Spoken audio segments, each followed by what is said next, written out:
Hello everybody, my name is Poison Ducky, and today I have a little special match for you. If you guys didn't see, I am versing the great streamer and content creator HeirOfCarthage himself, and this video, I'm not gonna lie, it's kind of for you, Drakeclaw. So, let's go into the army introductions, and then I'll give a little backstory after that. I'm going to have 3 units of Storm Vermin with shields. Now this is like an army suggested by one of my subscribers. He wanted like a more melee-centric Clan Moors style build. So I have a Queek Head Taker, of course followed by a Warlock Engineer. I could have done, it would have been, it's less lore friendly, but it's very useful to have a certain spell that I'm going to be using in this little composition of a melee only focused rats. So Storm Vermin, very powerful, very expensive. You like for their cost, they're probably not the most cost efficient armored infantry in the game. They're actually pretty far from it. I would rather take like Chaos Warriors if anything. But Storm Vermin with sword and shields, no one expects the heavy infantry from Skaven.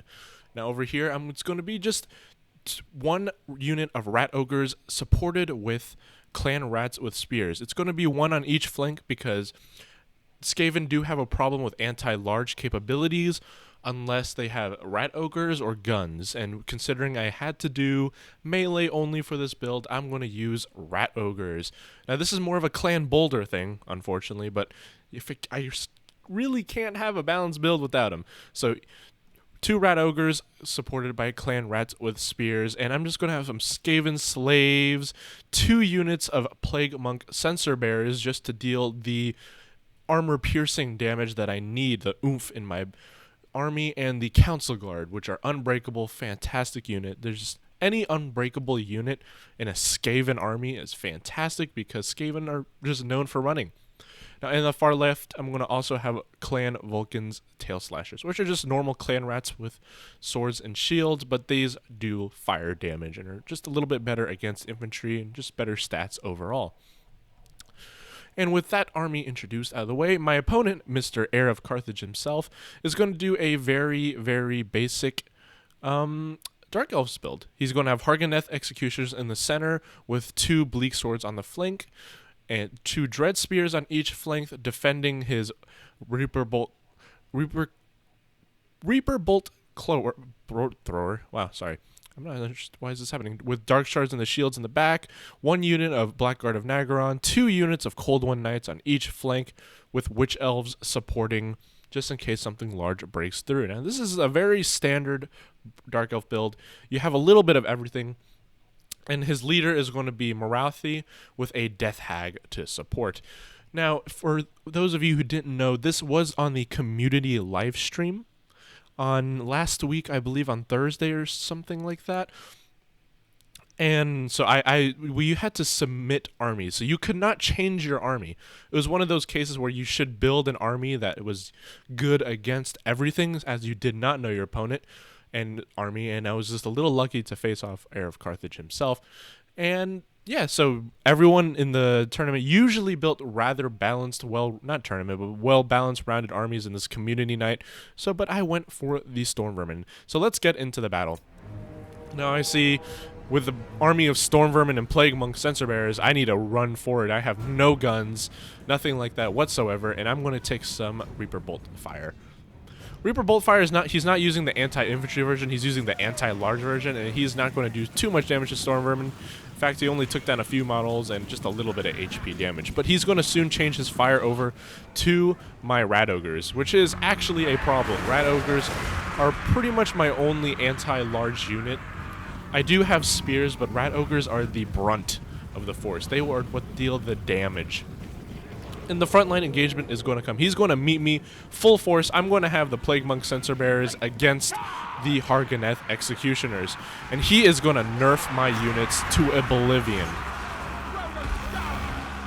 Now, Queek Head Taker is going to jump in and take a hit, but he's going to focus down Morathi as he is an assassin. And look at this battle.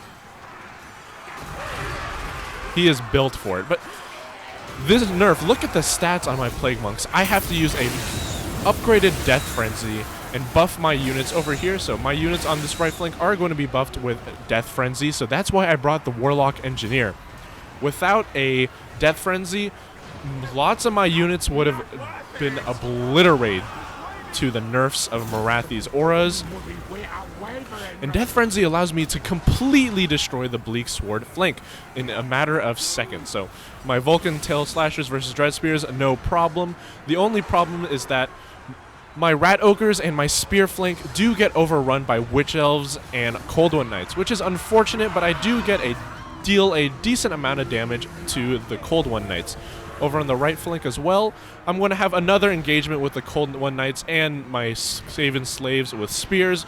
Witch Elves taking a lot of damage, but my Rat Ogres are going to rout as the Cold One Knights are a anti-large unit compared to Rat Ogres just being an armor-piercing large unit. Now back here in the front line, a little Warp Lightning is going to go off here. A little bit of friendly fire, but that's what Skavens are for. The Hargoneth Executioners are going to get destroyed, and if you haven't noticed, it's only been 2 minutes in the replay, and Morathi has been taken down. Battle loses its savor. And even with that, the balance of power is still even with a little bit ebbing in my favor. So Plague Monks and Queek Headtaker take down Morathi. He has no more magical capabilities, and at this point, I am in the back line. My Storm Vermin are going to be trying to take out the Dark Shards, but the Cold One Knights are defending rather valiantly. Now, unfortunately for me, the stream pressure was getting a little bit to my head, and I used one unit to chase off a unit that's already shattered. It's unfortunate, and it's a Storm Vermin with shield unit. You don't want to use those units to chase off. They should definitely be in the back line attacking the Dark Shards. And again, that is a pretty bad play by my part, but at least I have the front line won. Queek Headtaker is badly injured as he's essentially fighting a Death Hag and Morathi against some Witch Elves. And the most annoying thing about fighting Witch Elves is the ability for them to enrage and rampage your units. So you can no longer control them, and that's what a very useful strategy that Heir used. He used the ability that Witch Elves to rampage my Rat Ogres so they could not run away. They get charged into by Cold One Knights, and it's just a bad time for my units. In retrospect, I definitely should have brought more Rat Ogres instead of 2, maybe 4. And maybe just supported by Skaven slaves with spears. I don't need clan rats with spears. And a little bit of friendly fire, if you saw that. The bolt thrower actually hits his own units. Interesting aim. And the Blackguard of Nagaron here are holding out to the last man, completely surrounded. It's Blackguard versus Council Guard. Now, Blackguard do have better stats, but my unit is unbreakable. So they're going to be held together for a very long time while my Storm Vermin come in to flank. It's going to be his full surround, like how most Skaven players should fight. Now, balance power is actually in my favor at this point, as I do get some Clan Rat Spears to pressure his Dark Shards. He gets his Reaper Bolt Thrower crew off his Bolt Throwers and runs, and gets a nice charge into my slaves. Very good micro on his part defending his back line, as I get overrun in the front line. While I did win the front line engagement, these Blackguard and Nagaron are just holding on forever, and the cycle charging from the Cold One Knights is going to be a detriment to my no longer Rat Ogre filled army. Storm Vermin do well, but against the charging prowess of Cold One Knights, they can't get enough damage in before they run away, so it's quite dangerous. Now, I do have some Rat Ogres left, and my Tail Slashers are going to come back into the battle and try to take out what remaining infantry he has left. But it's clear that I do not have the anti-large power needed to take out the Cold One Knights. It's going to be powerful, and at this point, the balance of power actually goes back to even, so this is a back-and-forth match. Now, the Blackguard and Nagaron I will defeat, which is a great pick for me. Blackguard are probably one of the most powerful infantry units. The Hargoneth Executioners were taken out rather quickly at the beginning of the match, and the Blackguard are going to rout off the battlefield, which is very good for me. And the only leadership I have is the Warlock Engineer. Queek, unfortunately, is somewhere off in the distance, too scared to come back, as he took a lot of damage fighting Morathi and the Death Hag. Cold White Knights do go rampage, but I don't have the spears to support the tail slashers, and it's going to be a tough fight. Now my Storm Vermin, while chasing, I realize they're chasing the wrong targets. I send them back over, and I will be attacking the Witch Elves, and unfortunately, Heir of Carthage, or my opponent in general, has the mobility advantage, so he's not going to take any fight against the Storm Vermin if he has the choice in the matter.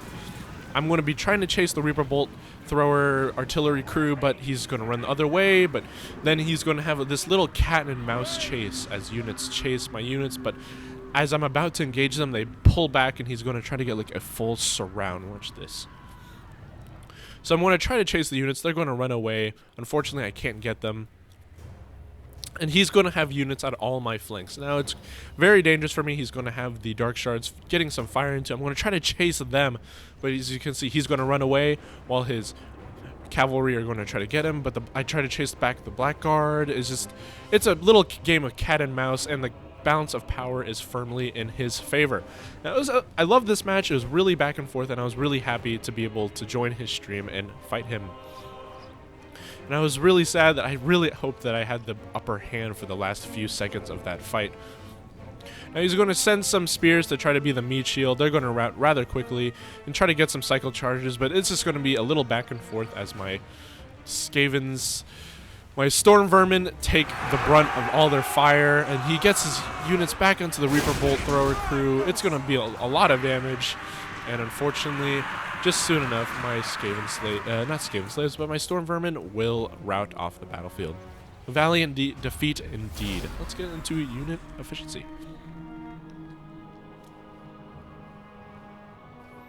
Now, I deployed 1,181 units, which is quite a bit, but not as much as most Skaven armies, to be honest. And Carthage himself, 826. He had a very well-balanced army that could deal with a lot of different things, and in this case, his specialized units in his army did very well, like the Witch Elves. Harganeth Executioners did a lot less than I expected, to be completely honest, but the Blackguard holding off against so many infantry units, even though it's an anti-large halberd infantry, was unexpected on my part. And of course, the Cold One Knights dealing a massive number because my Rat Ogres got picked rather early on. But on my side, my Storm Vermin definitely paid for themselves. They had so many kills. Plague Monks did well.